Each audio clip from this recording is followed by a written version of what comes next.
Hello there. Hi boys and girls, welcome to music class.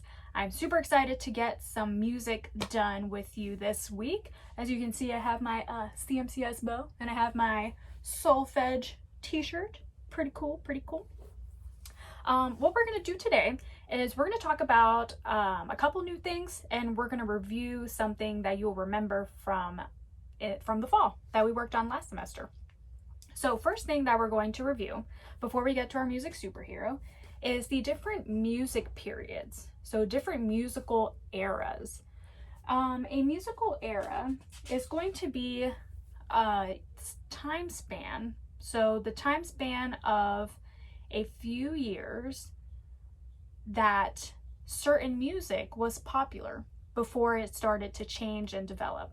Because I'm sure you can notice that some of the things that we listen to today are very different to even some of the things people listened to 20 or 30 years ago. So music's always changing and growing. Let me show you. Musical eras. The first musical era that we're going to talk about is the medieval era. These can also be called musical periods. So you can say the medieval period or the medieval era. Either of those are going to be fine. The medieval era started in the year 500 and lasted till 1450. The next era of music that we have is the Renaissance era, the Renaissance period. And that started in 1450 and ended in 1600. As you can see, from medieval to Renaissance, they all pick up where each other left off. So do you see how medieval ended in 1450 and then Renaissance started in 1450? So there's always this continuation from where the other left off. After the Renaissance, we have the Baroque period, the Baroque era of music, and that started in 1600 and ended in 1750. And you might recognize this word from the movie Beauty and the Beast, right? Where Cogsworth has his little joke and he says, if it's not Baroque, don't fix it. And he uses that because Beauty and the Beast was set in the Baroque era, the Baroque time period, right? Between 1600 and 1750. Next, you have the classical period. The classical period is from 1750 to 1820, and that's where you're going to see your composers like Mozart and the ones that are more common to us that we've talked about in the past. And the last era of music, my personal favorite, is going to be the Romantic period. This one's my favorite because you see a lot of French composers, and French music, I love French music. I think it's so beautiful, and it's very calming and peaceful. And it's very smooth. There's nothing really like loud and striking about it. So we'll get to that soon and you'll be able to hear some examples of that. The first period that we're going to discuss is going to be the medieval, right? Because that's our first one. That's our first recorded period of music from 500 to 1450. And the composer that we are going to talk about from this period is going to be our music superhero this week. And that is Hildegard von Bingen.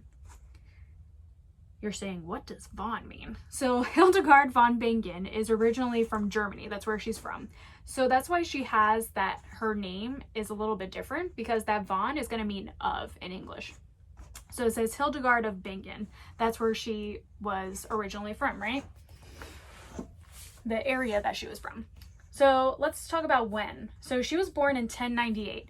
We don't have a recorded date for what day she was born and what month she was born in, but we do have an estimate of the year that she was born in. The records that they do have say that she died September 17th, 1179. And here's a painting of hers.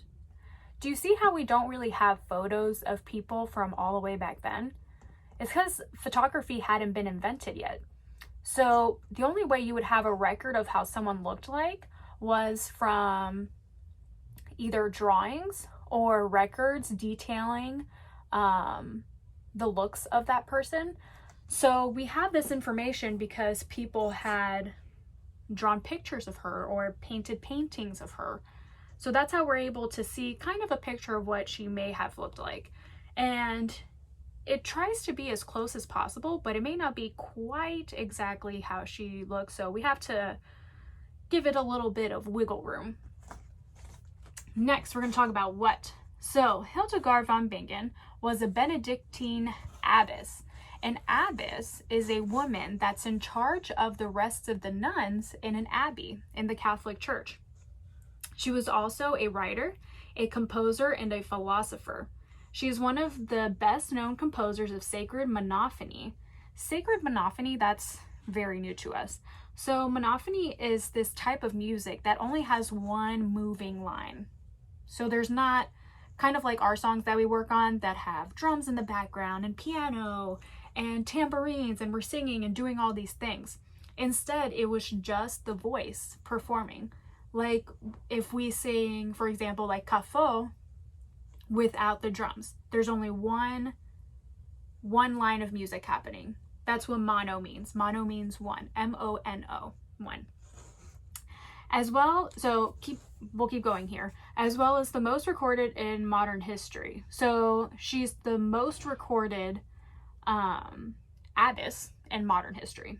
She has been considered by many in Europe to be the founder, the person that founded the scientific natural history in Germany. She wrote theological, so she wrote a lot of kind of spiritual and botanical. Botanical is one of our more specific words for plants, right? And medicinal texts. So medicinal, like medicine, like modern medicine, like when you go to the doctor and get all this information. And she has also written a bunch of letters and liturgical songs, so songs for the church. And poems. We've all written a poem before. Most of us have written a poem or read one. So she's written a lot of books for the church, a lot of books about plants and the outside, a lot of books about medicine and how to help us get better, right? So she wrote a lot of texts, kind of like Maria Montessori, Miss Maria Montessori, right? So how she wrote textbooks about education and about a bunch of other things in society. So it's really cool because Hildegard von Bingen, back in the day, there was not a lot of women composers. So she's one of the most, she's probably the most, if not one of the most popular composers from this time period, especially the medieval time period where not many things were being recorded. So it's really cool to have such an early record of a woman composer. So why did she do it? Hildegard von Bingen had a passion for many things and wanted to pursue those things, not only because she was interested, but because of her faith and love of the church and its people. So that's a little bit about her. We're going to listen to one of her pieces that she wrote, and it's a modern recording of it. So it's a new recording of it. It's not an old recording, but it is what she originally did write and people have passed down throughout the generations.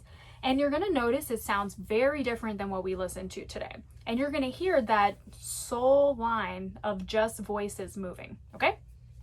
So we're going to do our stretches to that. We'll still do our stretches sitting down a little bit, so just follow me.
you can hear it's very relaxing, and you just hear that one line and that soul voice moving.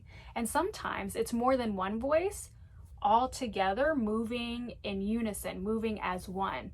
So it's really beautiful and very you're really able to just focus in on the details of the little notes that they're putting in between. So really cool kind of music.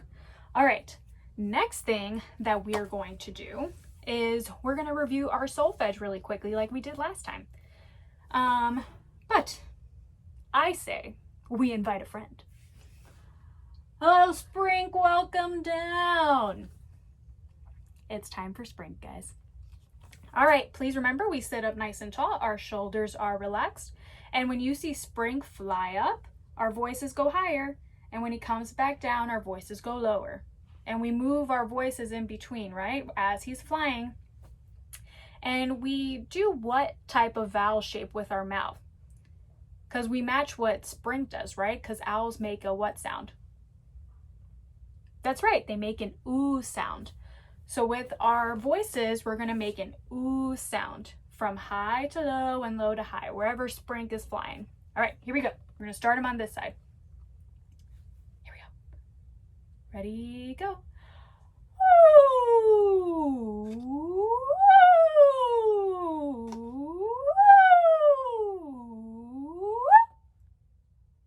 Good job. Very nice. All right. Thanks, Sprink. Appreciate it, friend. Very nice. I'm glad we warmed up our voices. Can we do our solfege starting on do? Here we go. 1, 2, ready, and do. Do, re, mi, fa, sol, la, ti, do. Back down, please. Do, ti, la, sol, fa, mi, re, do. Very nice, very beautiful. Let's do some patterns. I'll do some and then you echo after me. Here we go. Do, re, do. Do, re, mi, mi. Mi, re, do, do. Do, sol, do, do. Do, sol, la, sol. Let's do that one again. That one's tricky. Do, sol, la, sol. Mi, re, do, do. Very nice, boys and girls. Awesome job. All right. So I have to admit, I was pretty sad that we didn't get to do our concert this year. We worked so hard on so many songs. You guys had already learned so much. So I'm thinking we could use this time to still sing our songs because we can always save them for next year, but I still want to sing them. I think they're super fun songs. So we're going to review our notes, our whole note, half note, quarter note, and eighth notes. And we're going to use butterfly, butterfly, come back to me. Butterfly, butterfly, come back to me. Fly low, fly high. Butterfly, butterfly, come back to me. Remember that one? That one was a bunch of fun. And we used that one with kafo, kafo, kafo ni moko kweodan. Shika kek boyeodan, kafo ni moko kweodan. Right? So we did all those together and we added rain, rain. So let us first look at our notes and talk about them a bit. I'm going to scoot a little bit closer to you. So we have our whole note, and our whole note has how many beats? Do you remember how many beats?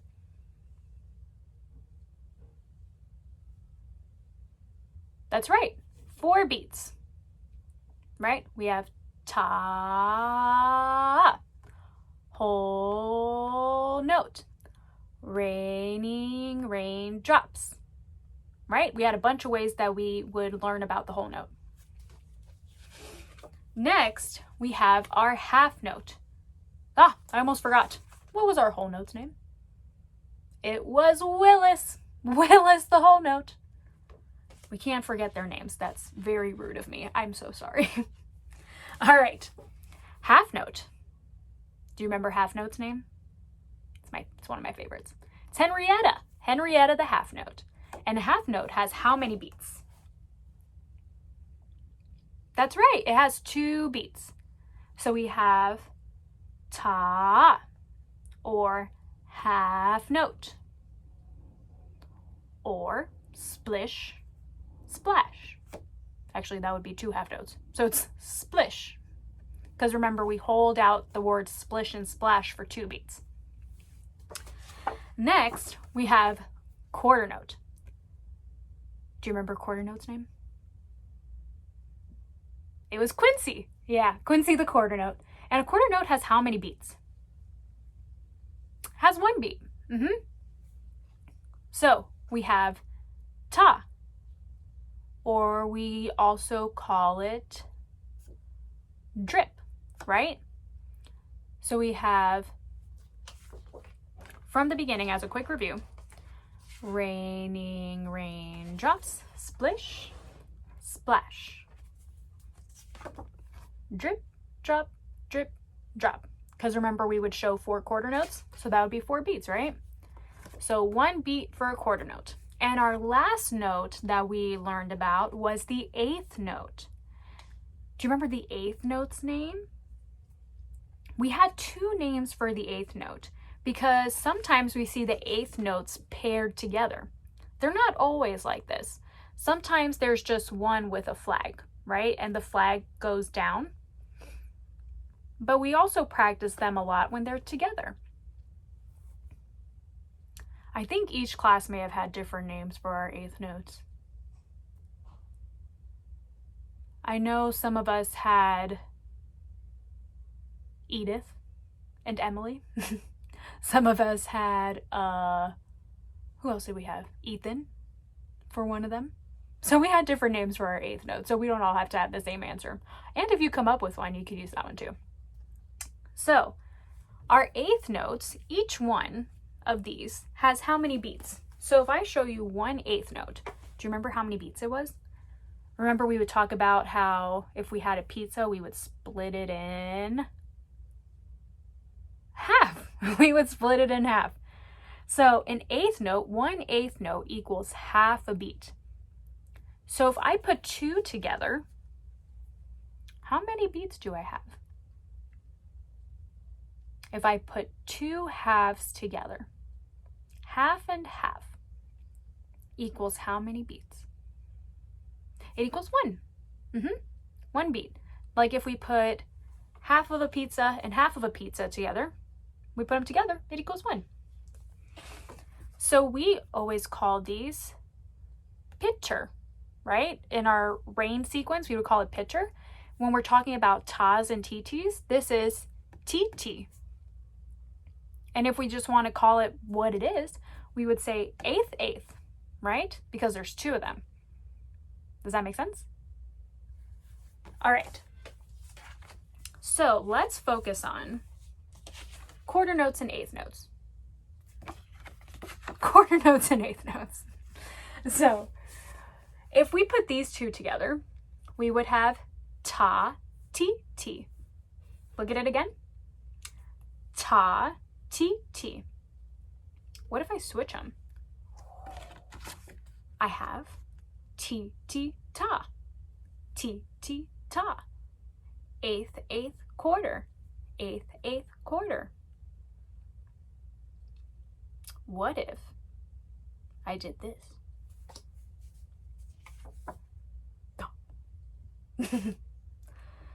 What kind of craziness is Miss Lisa doing right now? Now I have 2 8th notes and a half note. So it would be ti, ti, ta.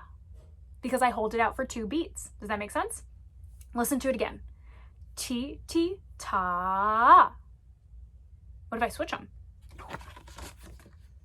I can have ta, ti, ti. Ta, ti, ti. Okay? And what if I just have the whole note? I have ta, raining raindrops. 4 whole beats. Okay? Now, I talked about butterfly, butterfly, come back to me. The beginning of that sequence goes butterfly, butterfly, come back to me. Short, short, long, come back to me. Short, short, long, come back to me. Ti-ti-ta, come back to me. Do you see how I changed it from just words and singing? I now put our music notes in it. Ti-ti-ta, come back to me. Short, short, long, come back to me. Does that make sense, guys? If you have any questions about this, you can always ask me, okay? So, I have short, short, long, come back to me. Eighth quarter, come back to me. Can we try singing our song? And instead of using our butterfly, can we say ti-ti-ta, come back to me? Then we're going to do it with eighth quarter, come back to me. So we can actually hear and say out loud what the notes are, right? Because we have eighth note, quarter note. So eighth quarter, come back to me. Let's try it. Here we go. 1, 2, here. Oh, let's start with tas and titis first. 1, 2, here we go. Ti-ti-ta, come back to me. Ti-ti-ta, come back to me. Fly low, fly high. Ti-ti-ta, come back to me. How did you do there?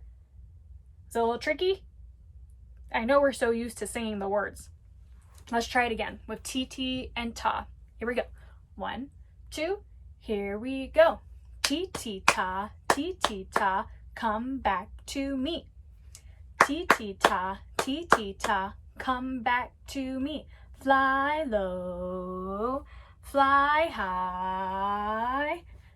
Ti-ti-ta, come back to me. Can we try it with eighth and quarter notes? Here we go.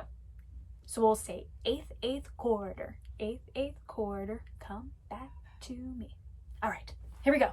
1, 2, ready, here we go. Eighth quarter, come back to me. Eighth quarter, come back to me. Fly low, fly high. Eighth quarter, come back to me. Very nice. Awesome job. You guys are brilliant. I love it. All right. So that was a lot of information, boys and girls. So we're going to stop there for today. In your Google form, I'm going to ask about solfege, which is our do, re, mi, fa, sol, la, ti, do.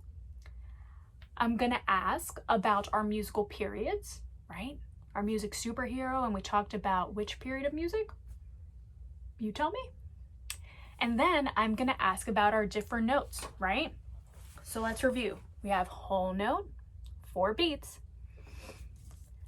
Half note, 2 beats. Quarter note, 1 beat. And eighth note, just 1 eighth note would be half a beat, right? But we know when there's 2, it equals 1 beat. So I'm gonna ask you questions about all those and the different ways that we can name them and use them, all right? So I hope you have a great week, and I can't wait to sing and play with you next week. I'll see you guys later. Can't wait to see your forms. Bye!